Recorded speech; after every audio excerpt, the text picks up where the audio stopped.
So, dear students, in last lecture we have seen the journal entries, some important entries under non-integrated system of accounting. So, where we have seen first, second, third, and then fourth, fifth, sixth, seventh. Till here we have seen in last lecture. Okay, last part हमने यहाँ तक देखा. Now next entry, entry number 8. चलो आ जाओ. क्या बोल रहा बेटा इधर? Payment of wages. क्या बेटा? Payment of wages. तो पेमेंट ऑफ वेजेस की एंट्री क्या होगी?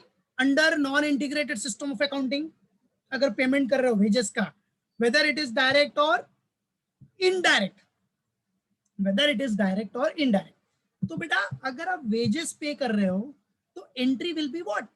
तो सिंपल एंट्री इज देयर. क्या वेजेस पे की एंट्री क्या होगी? वेजेस पेड कर रहे हो तो wages control account debit. Wages तो आपका खर्चा है बेटा, एक्सपेंडिचर है, तो एक्सपेंडिचर विल बी डेबिटेड. तो वेजेस कंट्रोल, कंट्रोल वर्ड आपको लगाना है, बताया मैंने नॉन इंटीग्रेटेड सिस्टम में. So wages control account will be debited. What? Wages control account will be debited to. अरे भाई वेजेस पे कर रहे हो तो कैश पे कर रहे हो, कैश जा रहा होगा, बट कैश जो है बेटा वो आपका रियल अकाउंट है, तो रियल अकाउंट तो रिकॉर्ड होगा नहीं. अभी नॉर्मली एंट्री क्या होती है? वेजेस टू क्या करते हो आप? कैश. ठीक है, बट कैश तो आपका रियल अकाउंट है, तो कैश तो रिकॉर्ड होगा नहीं. तो इन प्लेस ऑफ कैश क्या लिखोगे? What you will going to write? So personal और रियल को रिप्लेस करने वाला क्या है? सीएलसी. That's it. तो हो गया एंट्री पेमेंट ऑफ वेजेस का. That is wages control account debit to CLC account. That is cost ledger control account. Clear? Okay, चलो. नाउ द नेक्स्ट वन आ जाओ. Ninth entry is what? अभी देखो आपने वेजेस तो पे कर दिया, ठीक है. नाउ वेजेस पेमेंट के बाद आपने वेजेस जो पेमेंट किया है, अब जो भी वेजेस है, अब वेजेस में क्या होता है बेटा? Direct, indirect both are included. ठीक है, सब रहता है, डायरेक्ट भी होता है, इनडायरेक्ट भी होता है. तो analysis and distribution of wages, अब क्या करोगे आप? उसका analysis and distribution, analysis and distribution of wages करोगे, बराबर है. That is closing of payroll account. Closing of what? Payroll account. तो अब कैसे करोगे analysis and distribution of wages? देखो सबसे पहली बात, ये वेजेस कंट्रोल जो इधर डेबिट किया है, अब उसका एनालिसिस और डिस्ट्रीब्यूशन कर रहे हो आप, तो ये वेजेस कंट्रोल को सीधा इधर कर दो आप क्रेडिट. याद रखना, बराबर है. वेजेस कंट्रोल को क्रेडिट कर दो. अब डिस्ट्रीब्यूशन करो कि कौन कौन सा वेजेस दिया आपने, कौन कौन सा वेजेस है उसमें.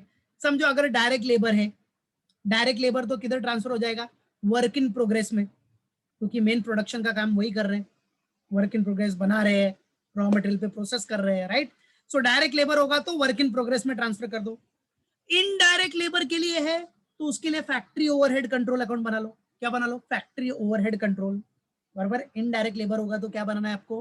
वो किधर ट्रांसफर करना है? इनडायरेक्ट लेबर का फैक्ट्री ओवरहेड कंट्रोल में. ओके. अच्छा, अगर ऑफिस सैलरी है, office salary, office and administration overhead जिसको बोलते हैं, तो ऑफिस सैलरी दिया है तो ऑफिस से रिलेटेड अगर सैलरी पे किया है तो उसके लिए आप क्या करना? मतलब सैलरी एंड वेजेस दोनों आपका वेजेस कंट्रोल में आ जाएगा, याद रखना. तो ये वेजेस कंट्रोल इधर डेबिट का क्या हो जाएगा? Credit, because you are distributing it, you are analysing and distribution, you are analysing and distributing what? Wages. So office salary का क्या हो जाएगा? Office and admin overhead control. और सेल्स स्टाफ का सैलरी है अगर सेल्स स्टाफ, तो selling and distribution overhead control. What it? Clear है? तो क्या करना है? डिस्ट्रीब्यूशन जब करोगे तो सिंपल सा फंडा, ये वेजेस कंट्रोल जो डेबिट किया है उसको इधर क्रेडिट करो, क्योंकि आप डिस्ट्रीब्यूट कर रहे हो. तो अब ये वेजेस कौन कौन से सेक्शन में डिस्ट्रीब्यूट हुआ है? डायरेक्ट लेबर है तो वर्क इन प्रोग्रेस में जाएगा, याद रखना. इनडायरेक्ट है, इनडायरेक्ट लेबर तो फैक्ट्री ओवरहेड. ऑफिस सैलरी है तो ऑफिस एंड एडमिनिस्ट्रेशन ओवरहेड. और सेल्स स्टाफ सैलरी है तो selling and distribution overhead. That's it. Control word तो नॉर्मल. ठीक है, क्लियर? मालूम पड़ गया? तो ये स्लाइड में अपना किससे रिलेटेड था? वेजेस से रिलेटेड. ओके, किससे रिलेटेड बेटा? Related to what? Wages. What it? तो एंट्री क्या हो गया? Wages control to CLC, payment of wages का. उसके बाद डिस्ट्रीब्यूशन करने के लिए वेजेस कंट्रोल जो डेबिट है उसको क्रेडिट करो, और फिर analysis and distribution of wages कर दो. डायरेक्ट लेबर है तो वर्क इन प्रोग्रेस, इनडायरेक्ट है तो फैक्ट्री ओवरहेड, ऑफिस सैलरी है तो ऑफिस एंड एडमिन, और सेलिंग सेल्स से रिलेटेड है तो sales and distribution overhead. That's it, done. 10th point is very common, that is 10th journal entry. That is what? क्या है? पेमेंट ऑफ एक्सपेंसेस, अभी expense payment कर रहे हो तो कॉमन सी बात है बेटा, अगर एक्सपेंस पेमेंट करोगे तो कैश जाएगा, ठीक है। अभी कैश जाएगा तो कैश तो रियल अकाउंट है, रियल अकाउंट तो रिकॉर्ड होगा नहीं, तो in place of real account what we have to record, what we have to place, CLC. ये तो क्लियर है, in place of real account what we have to place, CLC, ठीक है, बराबर है। रियल अकाउंट की जगह पे क्या करना है अपने को, सीएलसी डालना है, ओके। अब ठीक है, तो एक्सपेंसेस कौन कौन सा है उसको डेबिट कर दो, जैसे फैक्ट्री से रिलेटेड एक्सपेंस है, फैक्ट्री ओवरहेड्स है, क्या बेटा, if it is factory overheads तो क्या, factory overhead control.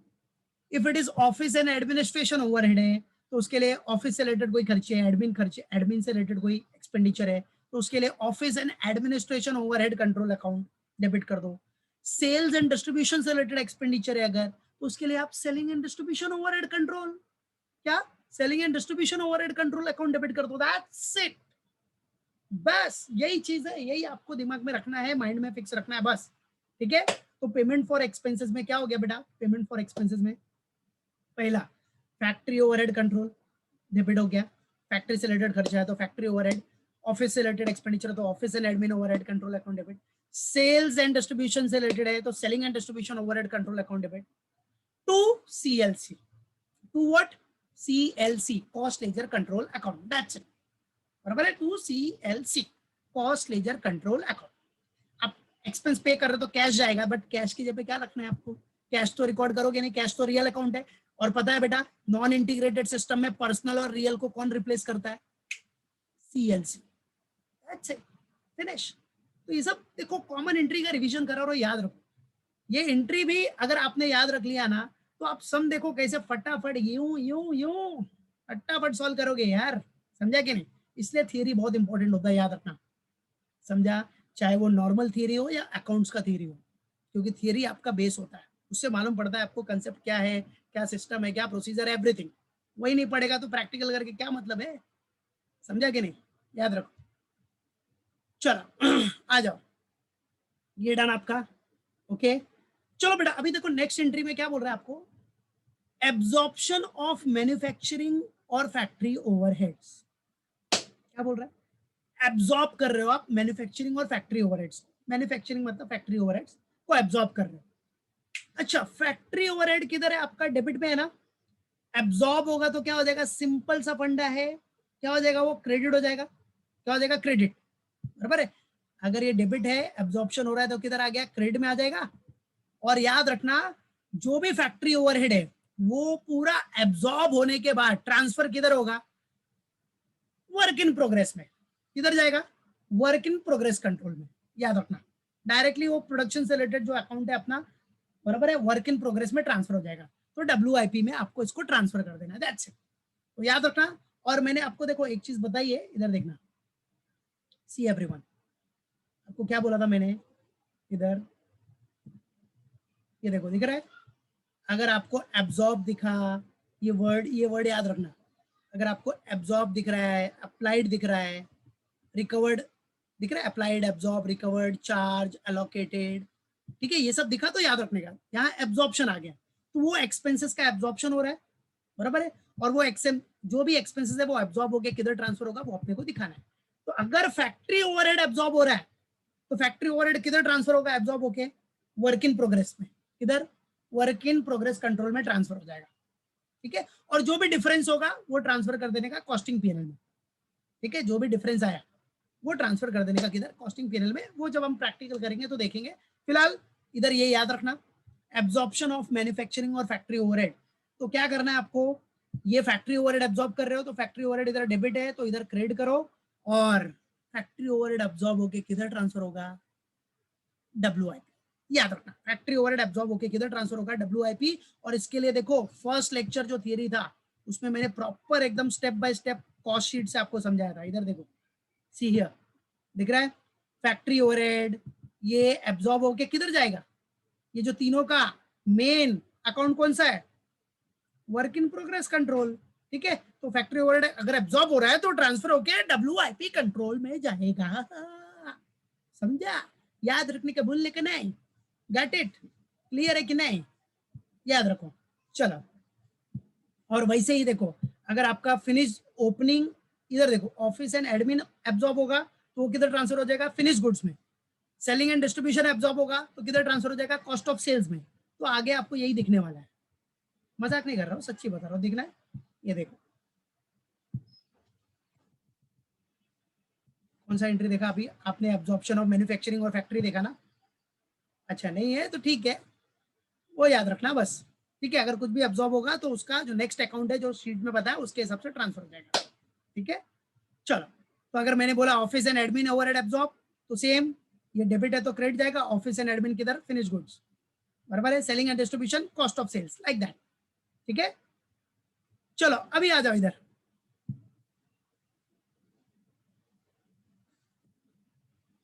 C, recording cost of job और goods completed, transfer of goods completed from production to finish goods.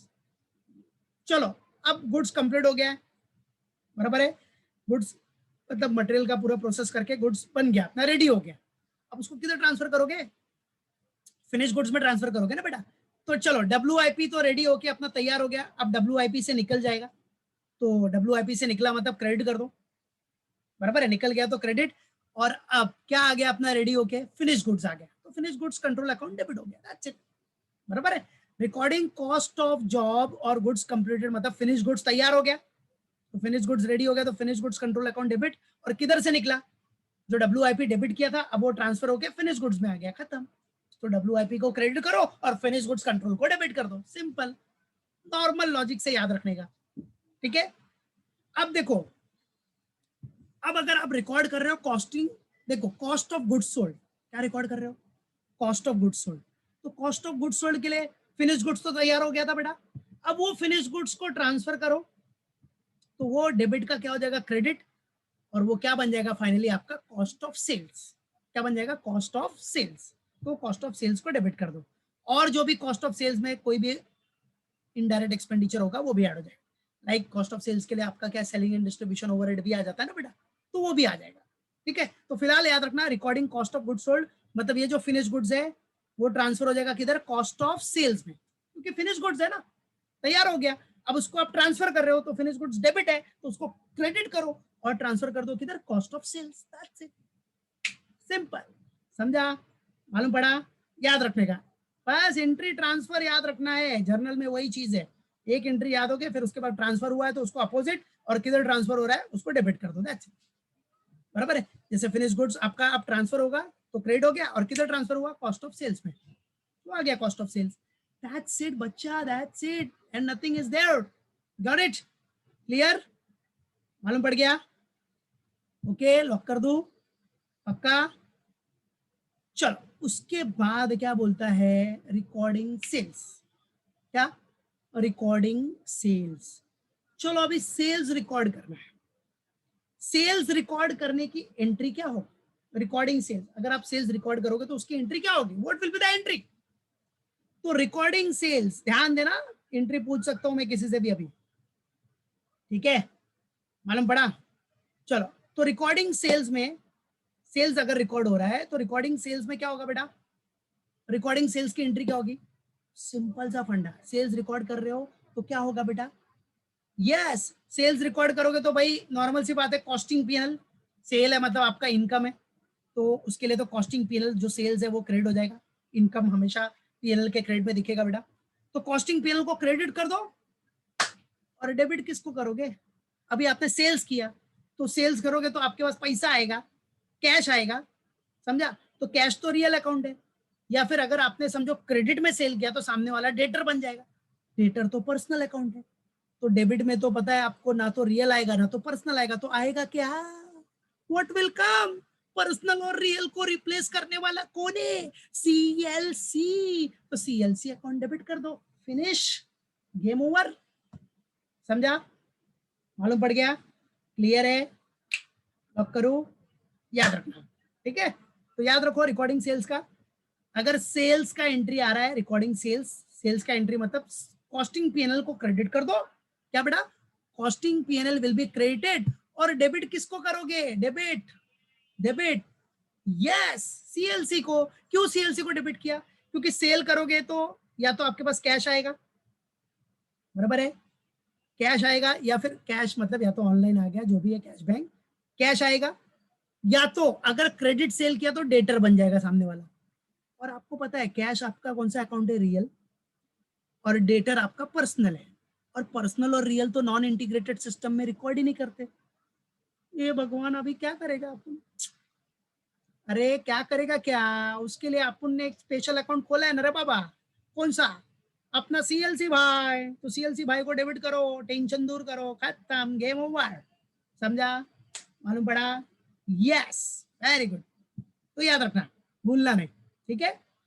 चलो, ये हो गया अपना रिकॉर्डिंग सेल्स का एंट्री, क्लियर है सबको, बराबर। Now see 15th entry is what बेटा, 15 number entry is what, under charge और अंडर एब्जॉर्ब कोई भी एक्सपेंडिचर जो भी है, ओवरहेड्स है, indirect expenditure, factory overhead, admin overhead, selling and distribution overhead, अगर ये सारे ओवरहेड आपके अंडर एब्जॉर्ब्ड है या अंडर चार्ज है, बराबर है, तो ऐसे एक्सपेंडिचर का क्या करोगे आप, बराबर है। अंडर चार्ज मैंने बताया, पीछे पढ़ाया भी था। अंडर चार्ज मतलब क्या, कि आपने एक्सपेंसेस इंकर्ड किया है ज्यादा, एक्सपेंस आपने इंकर्ड किया है 100 रुपीज, बट रिकवरी आपको हो रही है 90 की, तो आपके लिए तो लॉस हो गया ना बेटा। तो वही है under absorb, under charge, factory overhead, admin overhead, selling and distribution overhead, selling and distribution overhead, तो आपके लिए लॉस हो गया, तो लॉस के लिए कॉस्टिंग पीएनएल डेबिट कर दो यार, कॉस्टिंग पीएनएल डेबिट कर दो, खत्म।